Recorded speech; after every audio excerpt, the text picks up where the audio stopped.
Insurance claim के fourth lecture में आज हम एक नया टॉपिक स्टार्ट करने जा रहे हैं जिसका नाम है under valuation of closing stock. Under valuation of stocks. Under valuation of stocks. आपको याद हो हम इंश्योरेंस क्लेम का ए पार्ट पढ़ रहे हैं, loss of stock. Loss of stock में जब हम ट्रेडिंग अकाउंट या मेमोरेंडम ट्रेडिंग अकाउंट बना रहे होते हैं तो हमें ओपनिंग स्टॉक भी दिया होता है और कुछ केसेस में हमें क्लोजिंग स्टॉक भी दिया होता है। तो अब नया पॉइंट ये आने वाला है कि स्टॉक के साथ एक लाइन लिखी होगी कि ये जो आपको स्टॉक दिया जा रहा है ये अंडर वैल्यूड है या ओवर वैल्यूड है। तो पहले हम समझते हैं कि अगर कोई स्टॉक अंडर वैल्यूड है तो उसको कैसे ठीक करके यूज़ करना है हमारे ट्रेडिंग अकाउंट में और मेमोरेंडम ट्रेडिंग अकाउंट में। और दूसरे पार्ट में हम ये समझेंगे कि अगर कोई स्टॉक ओवर वैल्यूड है तो उसको ठीक करके कैसे हमने ट्रेडिंग अकाउंट और मेमोरेंडम ट्रेडिंग अकाउंट में कैसे उसको इस्तेमाल करना है, ट्रेडिंग अकाउंट में कैसे लिखना है, ये सब आज हम करने जा रहे हैं।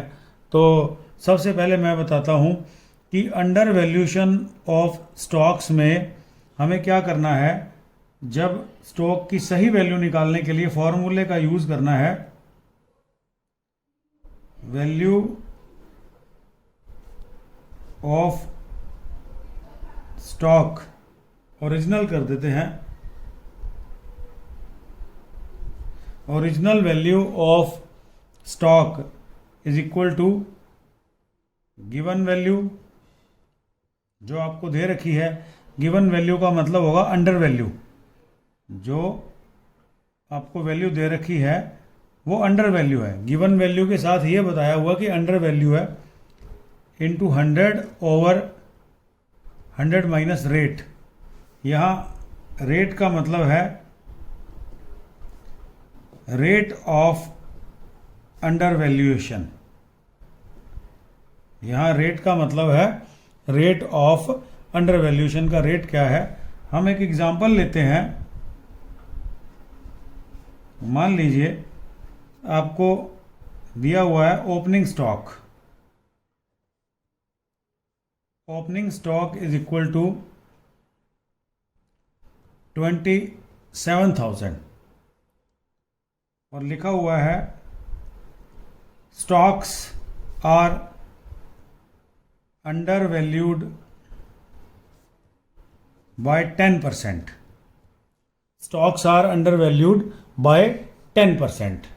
तो इस हालात में आपको क्या करना है, इस स्टॉक की वैल्यू हमें ठीक करनी पड़ेगी। और ठीक करने के लिए हमें क्या करना है, ये फार्मूला लगाना है।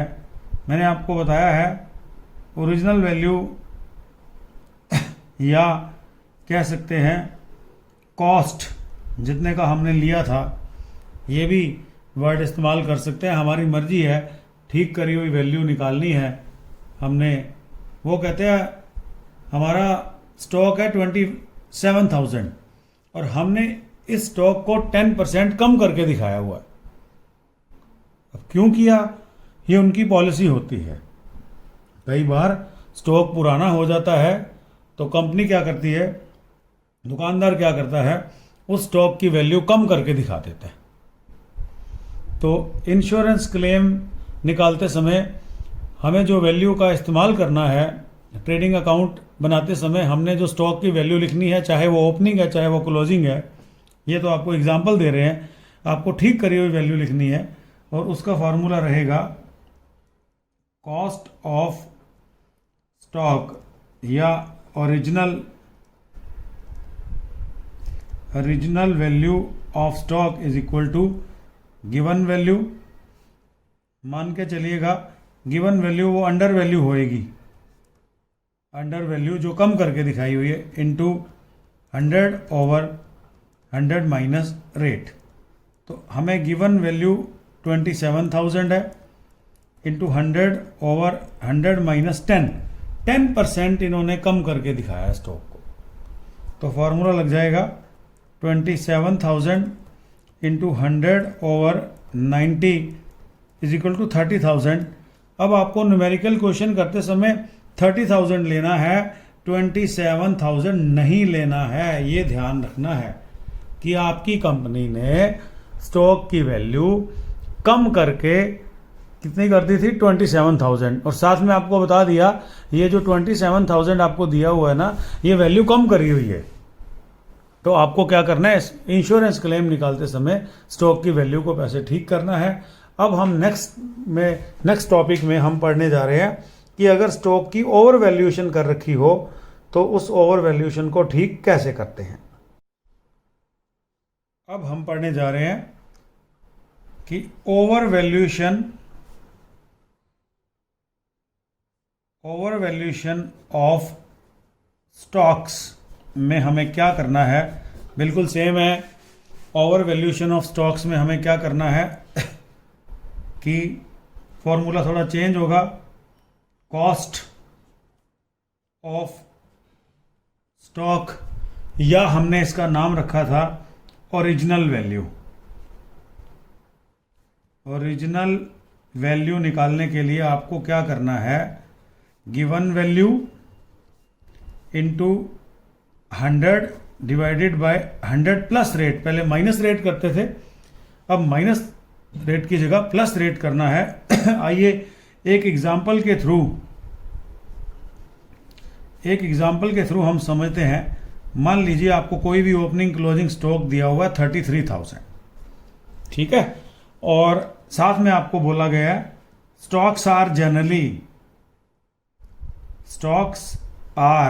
Generally overvalued by 10%। पिछली बार बताया था स्टॉक्स 10% से अंडर वैल्यूड किए जाते हैं, तो आपकी इसकी वैल्यू ठीक करनी होगी।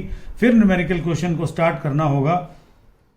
कॉस्ट ऑफ स्टॉक या original value is equal to given value into 100/100 plus rate. तो आज हमारी गिवन वैल्यू है 33,000 प्लस 100/100 प्लस रेट 10% है। तो ये हो जाएगा 33,000 प्लस 100/110 इज इक्वल टू 30,000। जानबूझकर ऐसी एग्जाम्पल को चुना गया है। दोनों तरफ आंसर 30,000 आए और आप लोगों को बहुत अच्छे से समझ आ जाए। तो 5th वीडियो में हम ये चीज़ यूज़ करेंगे एक न्यूमेरिकल क्वेश्चन में। Thank you.